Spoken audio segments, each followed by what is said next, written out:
శ్రీ విష్ణు రూపాయ నమశివాయ. విష్ణుమూర్తి అవతారాల గురించి అందరికీ బాగా తెలుసు, కానీ అంతగా తెలియంది మత్స్యావతారం గురించి. ఈరోజు అదేమిటో చెప్పుకుందాం. ఒకసారి కల్పాంతంలో బ్రహ్మగారు నిద్రిస్తూ ఉండగా ఒక ప్రళయం ఉద్భవించింది. అప్పుడు ఆయన ముఖంలోంచి వేదాలు జారిపడిపోయాయి.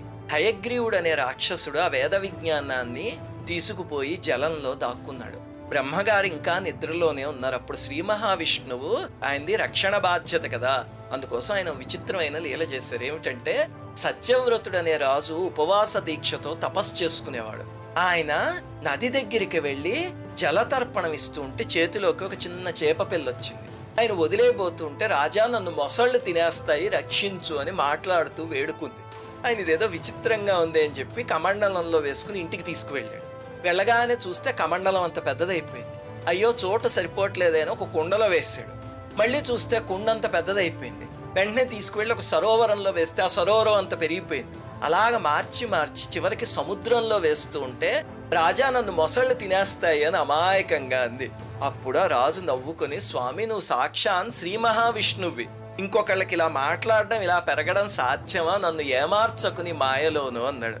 అప్పుడు స్వామి ప్రసన్నుడయ్యి, నాయన ఇక్కడి నుంచి 7వ రోజు ప్రళయం వస్తుంది, అన్నీ మునిగిపోతాయి, సమస్త ప్రాణుల యొక్క సూక్ష్మ శరీరాలు, ఓషధులు, విత్తనాలు, సప్తఋషులతో సహా అన్నీ కాపాడు అని చెప్తే ఆయన చెప్పినట్టే ప్రళయం వచ్చింది. అప్పుడు అక్కడికి ఒక పడవ వస్తే ఈ రాజు వాటన్నిటినీ అందులోకి ఎక్కిచ్చేసరికి ఆ చేప మళ్ళీ వచ్చింది. అప్పుడు దానికి ఒక కొమ్ము ఉందన్నమాట.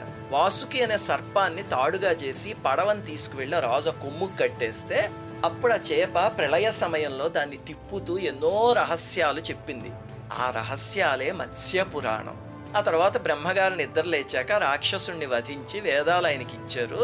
ఆ సత్యవ్రతుణ్ణే వైవస్వత మనువు కింద చేశారు. ఇలాంటి పురాణ కథలన్నీ ఓవర్ ద టాప్ గా కనిపిస్తాయి కదా. ఏమి చెప్పిందండి ఈ కథ అంటే, ఒక సృష్టి నుంచి ఇంకొక సృష్టికి మారేటప్పుడు మళ్ళీ సృష్టించడానికి ఆ సీడ్ ఆ నాలెడ్జ్ ఉంటుంది చూడండి, వాటన్నిటిని సృష్టి పరిరక్షిస్తుంది, భగవత్ శక్తి పరిరక్షిస్తుంది.